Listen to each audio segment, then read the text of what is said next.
I've been with Becky since I was 16. I've known her more than half my life, and if there is one thing she has always loved, it's running. She grew up in the rugged terrain of Pennsylvania, where her father would take her on adventures in the wilderness at a young age. She was taught early to be an explorer and to enjoy the outdoors.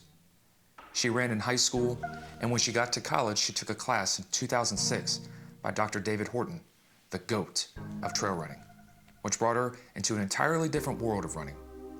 In this world, your boundaries don't end at 26.2 miles on a road. In this world, you're allowed to go further. She started running ultramarathons in college and felt connected once again to the wilderness she loved growing up. Becky's love for running didn't stop with herself. She wanted others to experience a world without boundaries, so she directed her first race in 2010 while we were stationed in South Carolina. Since then, she has directed multiple ultramarathons in different states and has ignited a love for trail running in every type of person. The person who has never run a mile, to the person who wanted to try trail running for the first time. Recently, her father was diagnosed with cancer, and he, like so many others, was motivated by her to run. So he did. At the age of 70, he ran his first ultramarathon. He taught her how to explore the wilderness, and she taught him how to run in the wilderness. Becky is a wife and a mother of 3 children. She is a small business owner and school teacher, yet she makes no excuses to get miles or go further. She is the reason I run. I struggled with PTSD after my time in the military, and she taught me that running isn't just a chore, it can help. And that's what she does for everyone she meets. She wants to help. She wants to see you crush goals without excuses while having fun all at the same time. Now she's a certified running coach, has multiple FKTs, a published writer for running magazines, and has completed over 50 ultramarathons. We are lucky to have her on the East Coast because anyone with humility and a kind heart is worth having. She's my best friend and the reason I run. Sean and I are high school sweethearts. We met at a battle of the bands and have always shared a love of loud music. He's a really good drummer. In high school, he also played baseball and absolutely crushed it. After high school, he joined the Navy and served as a Fleet Marine Force corpsman. He has always been good at staying calm in traumatic situations when everyone else is panicking.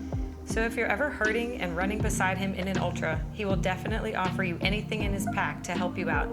And there's a lot of stuff in there. Speaking of helping others, during Sean's time in the service, he was able to help single and double amputees relearn how to walk, and it was in this environment that he gained a huge appreciation for the ability to run very long distances. Since that time, he has run dozens of ultras and 4 rugged 100-milers, including finishing one of them after breaking 3 ribs at mile 8. I have had the privilege of doing an FKT with Sean that was 72 miles and 20,000 feet of gain. And anytime I run that far with him, there's always a point where he starts cracking jokes and I'm doubled over laughing and can't take another step. He's simply hilarious and can relate to anybody in any situation. He's so down to earth. He brings humor and energy not only to the start, middle, and finish line of every race he completes, but also to the races we direct. At Rattle Rock, he plays the drums for the runners as they come into each loop. Every entrance is a grand one. Every runner feels important because every runner is important. When serious injuries hit, he's the first one to run into the woods and render aid, and he has even carried a runner all the way out of the woods on his back. There's no stopping him when someone needs help. At Tatanka, he drives all over the mountain to make sure everyone is thriving. He uses his words to encourage weary runners, and with his motivational words has saved so many runners from the dreaded DNF. And in future races, I know he will go to great lengths to take care of the trail, mark it with precision, draw in and train enthusiastic volunteers, and get people to push their boundaries like never before.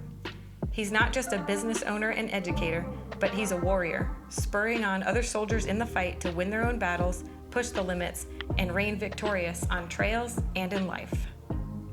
So what is Death to Tyrants? What does it mean? How did we get that name? Death to Tyrants has a long history of being something rebellious in our country's history.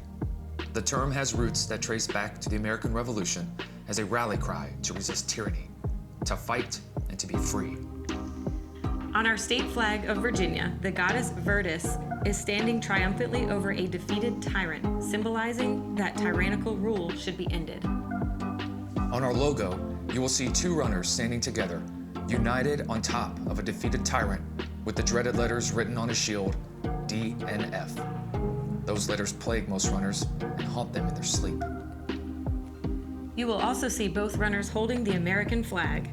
We love the beauty of our country and the liberty she offers to run in freedom as a trail runner.